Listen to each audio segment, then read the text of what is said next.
On a le plaisir d'accueillir Jacob Deschamps, qui est enseignant de sociologie au Collège Bois de Boulogne et qui est étudiant ici à la maîtrise au Centre UCS en études des populations. Il s'intéresse aux études compréhensives des réseaux sociaux, des réseaux de solidarité familiale et de l'épistémologie constructiviste. Il est aujourd'hui parmi nous pour une présentation intitulée Ilagit et soutien de parenté. Définir la monoparentalité en contexte inuit, enjeux théoriques et méthodologiques. Merci Jacob. Donc, je suis très heureux aujourd'hui de présenter la première partie de mon projet de mémoire. Donc, pour vous donner un petit peu de contexte sur comment ce projet-là s'est créé, d'abord, ça vient d'un projet que Magali, ma superviseur, désolé, a commencé en collaboration avec Paututi Inuit Women of Canada, qui est l'organisation des femmes inuites, qui s'intéressait en fait à mieux comprendre la monoparentalité en contexte inuit. Et au fur et à mesure qu'on a commencé à creuser sur le sujet, on s'est rendu compte que la question était à l'intersection de plusieurs littératures très intéressantes.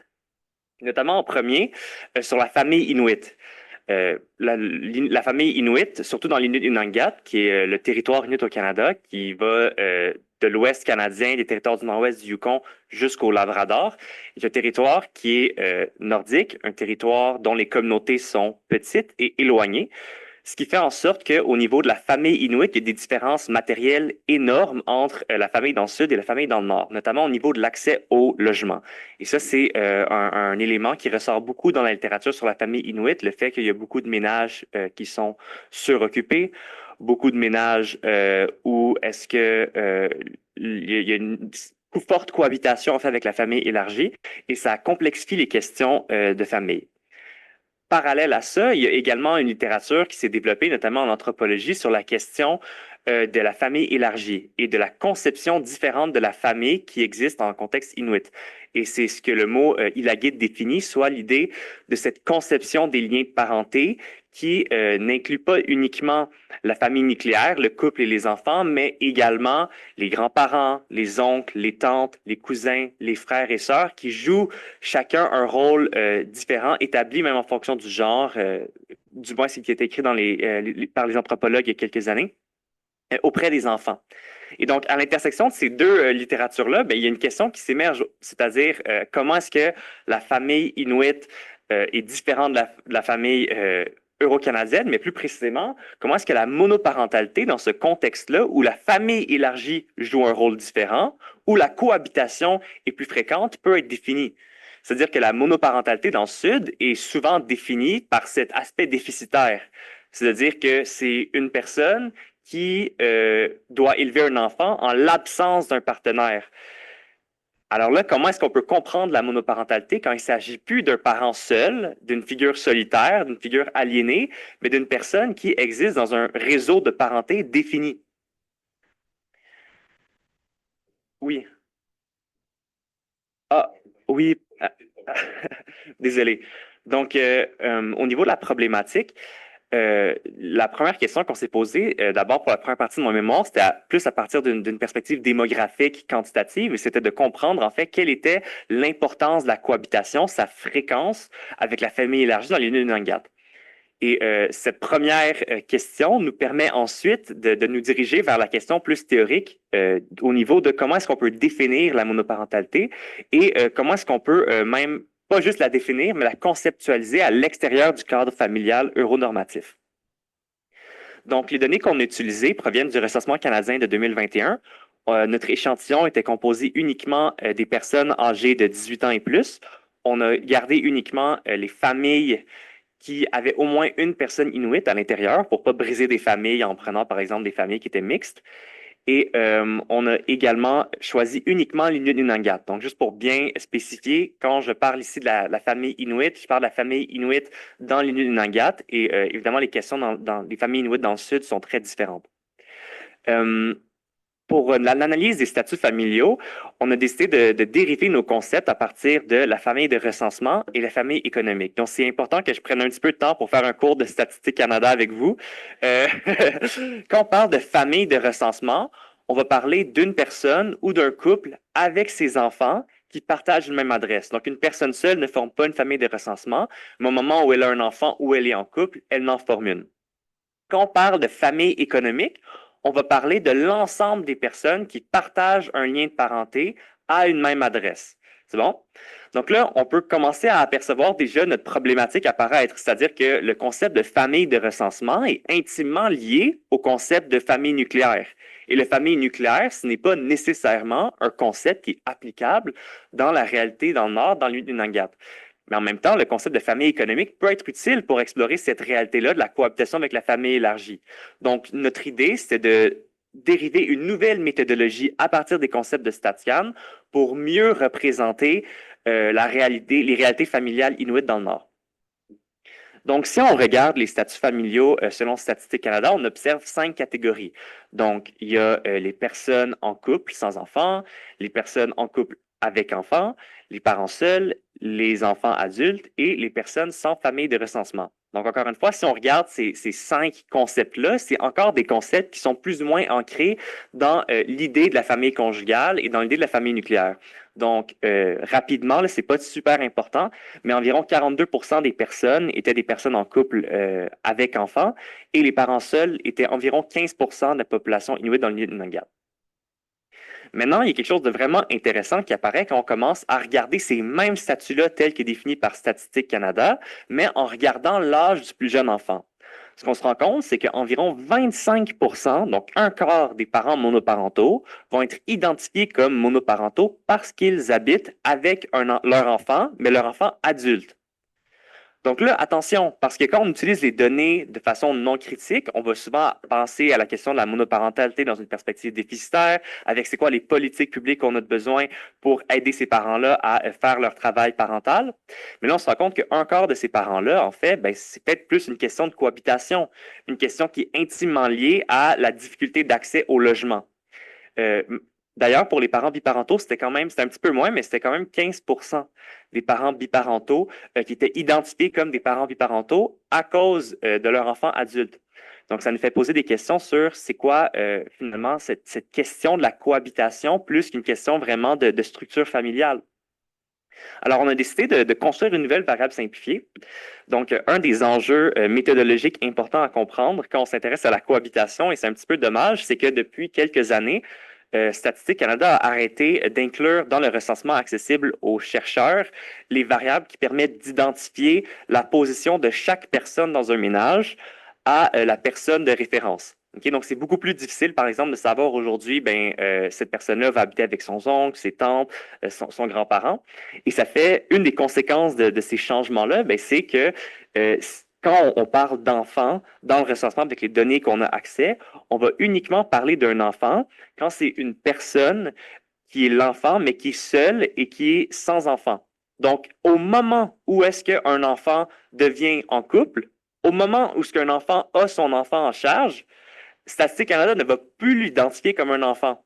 Donc là, quand on veut s'intéresser à la question de la cohabitation avec les enfants, ça devient un petit peu plus complexe, puis ça demande des nouvelles variables.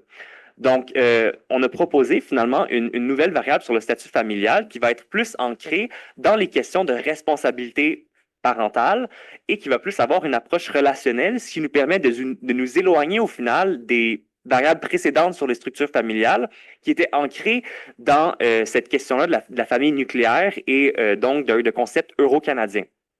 Donc, ce qu'on a fait, c'est qu'on s'est intéressé à la répartition des personnes en fonction de s'ils sont en couple et s'ils ont des enfants. Ce qui est mineur, je le précise, mineur.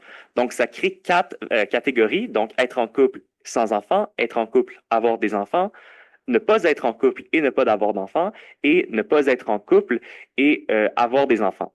Et ce qu'on observe, c'est que c'est rendu à environ 11% des personnes qui sont pas en couple et qui n'ont des enfants.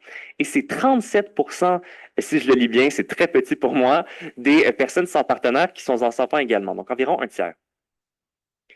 Donc, au niveau de la co-résidence avec les parents, c'est là où on obtient notre premier résultat vraiment intéressant. Donc là, pour ceux qui s'étaient endormis, je suis désolé, c'est avant le dîner, c'est des chiffres. C'est là que c'est important de s'intéresser. 32% des personnes sans partenaire avec enfants mineurs, nos fameux parents seuls, vivent avec leurs parents.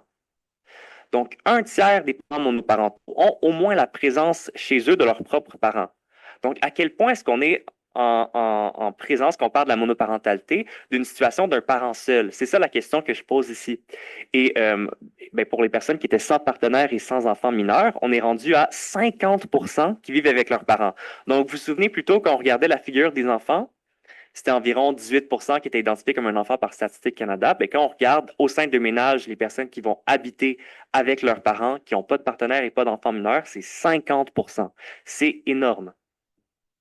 Donc, au final, on a créé cette espèce de tableau-là avec beaucoup de catégories, mais qui nous donne des informations clés assez intéressantes. Donc, d'abord, au niveau de la cohabitation avec des personnes qui ne font pas partie de notre famille, ce qu'on pourrait appeler les colocs dans le Sud, c'est quelque chose qui est relativement rare dans l'Union Nangad. Donc, à peu près 1% là, de la population va venir cohabiter avec des gens qui ne font pas partie de notre famille élargie. Par contre, au niveau de la famille, la cohabitation avec la famille immédiate et élargie, on a des données qui sont super intéressantes. Donc, on peut voir ici, environ 60% des parents monoparentaux vont habiter avec leur famille élargie ou immédiate. Donc, encore une fois, l'image de la figure seule, de la figure solitaire, de la figure aliénée n'est pas la figure qui est représentative de la monoparentalité dans l'Inuit Unangat. Ça ne veut pas dire que les défis n'existent pas. Ça ne veut pas dire qu'il n'y a pas des mères qui sont seules ou des pères qui sont seuls. Ce que ça veut dire, c'est que pour les politiques publiques, pour la recherche sur la monoparentalité dans le Nord, c'est important de prendre cette cohabitation en considération.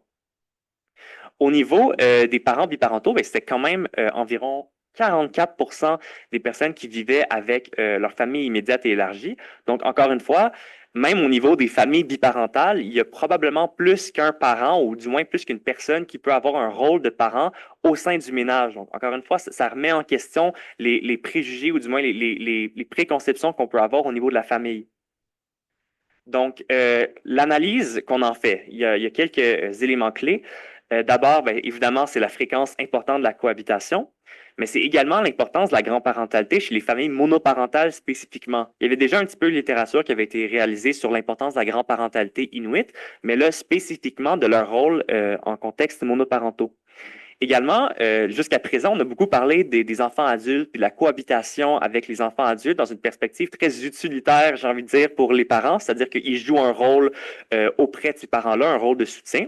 Mais ce serait intéressant aussi de faire la recherche sur c'est quoi les aspirations, c'est quoi les trajectoires familiales, c'est quoi les conséquences sur leur vécu de ces jeunes-là qui, pendant très longtemps, des fois jusqu'à 25, 30, 40 ans, vont continuer de vivre avec leurs parents. Donc, encore une fois, dans une littérature qui viserait quasiment à mieux comprendre les parcours émancipatoires de ces jeunes-là qui, eux aussi, on peut le supposer, jusqu'à un certain point, ont envie d'accéder à leur propre logement puis ont envie d'avoir leur propre trajectoire familiale. Et finalement, une autre partie de notre projet de recherche s'intéressait aux facteurs qui pouvaient influencer l'accès au logement. Et là, c'est la deuxième partie critique du projet, ben, c'est que les données de Statistique Canada, les données du recensement, ne permettent pas de prendre en considération la complexité du contexte de l'Inuit Unangat. Entre autres, parce que si on regarde, par exemple, des variables qui seraient évidentes dans le Sud pour l'accès au logement, par exemple le revenu, ben, on a un gros problème. C'est que le marché privé du logement dans l'Inunangat est relativement rare et l'accès à pouvoir se construire une maison, pouvoir payer une maison sur le marché privé est très difficile. La plupart du logement, c'est dans une organisation publique et il y a des listes d'attente pour accéder à un logement. Donc, avoir ou ne pas avoir un bon revenu, faire 70, 75, 100 000 $ dans une mine, par exemple, c'est pas nécessairement garant d'avoir accès à son propre logement. Donc, le revenu, c'est pas nécessairement une bonne variable pour comprendre cette question d'accès au logement-là. Le secteur d'emploi, même chose. C'est-à-dire que oui, il y a des secteurs d'emploi, par exemple, au public, où certains postes vont nous permettre d'accéder à un logement. Donc, par exemple, les enseignants de Kativik, s'ils travaillent dans une autre communauté que la leur, bien, ils ont accès à un logement, mais ce n'est pas tous les postes au sein, par exemple, du secteur de l'éducation qui vont fournir un logement. Même chose pour le secteur de la santé. Ce n'est pas tous les postes dans le secteur de la santé qui vont permettre de fournir à ces parents-là un logement.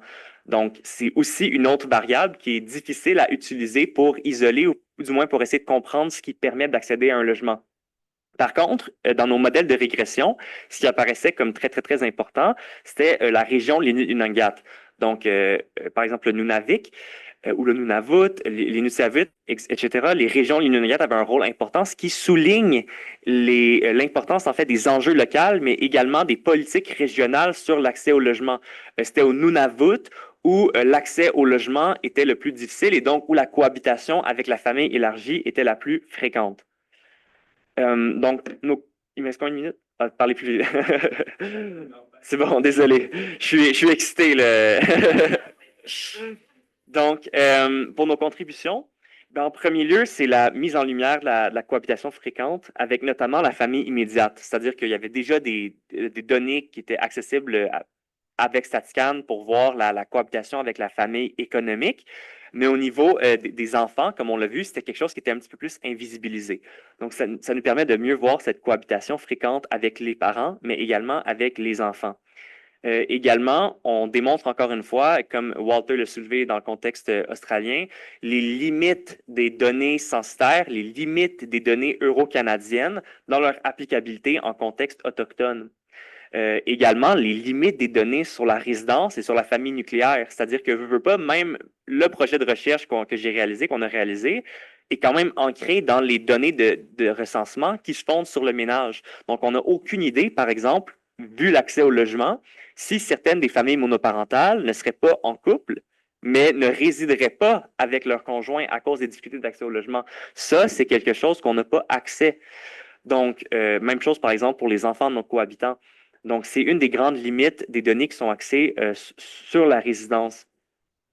Plus largement, je dirais que s'il y a un élément que j'aimerais que vous reteniez, c'est l'importance d'employer des concepts culturellement adaptés en recherche sur la famille inuit, mais également sur la famille autochtone. Et ça s'applique aussi en démographie.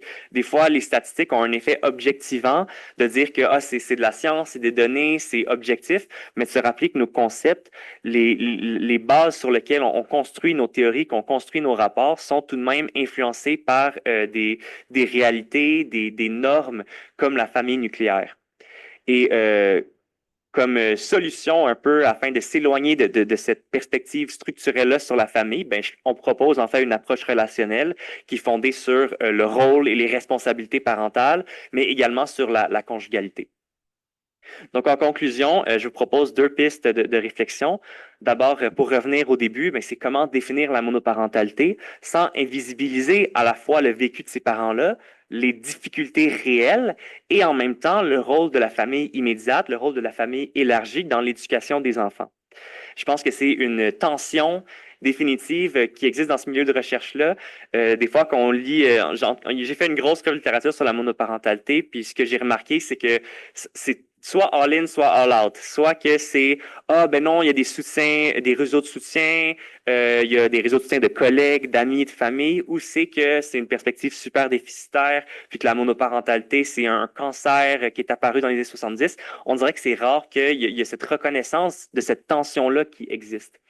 Puis en même temps, je pense que c'est important de reconnaître et soutenir les réseaux de soutien existants. Il y a de la littérature en Nouvelle-Zélande notamment qui a été faite là-dessus, sur le Wano, qui est l'équivalent de l'Ilagit en contexte Maori et Pacifica. Puis c'est de dire que il y a des réseaux de soutien qui sont existants dans ces communautés-là. Puis à la place d'arriver avec des nouveaux réseaux de soutien, puis leur dire on va vous inventer des nouvelles façons de vous aider, de reconnaître le rôle que les grands-parents, les oncles, les tantes, les cousins, les frères et sœurs, les enfants adultes, les parents jouent dans l'éducation de ces enfants-là, puis de commencer par les soutenir, les réseaux existants, avant d'en créer des nouveaux. Donc, merci beaucoup, puis j'espère que vous avez apprécié.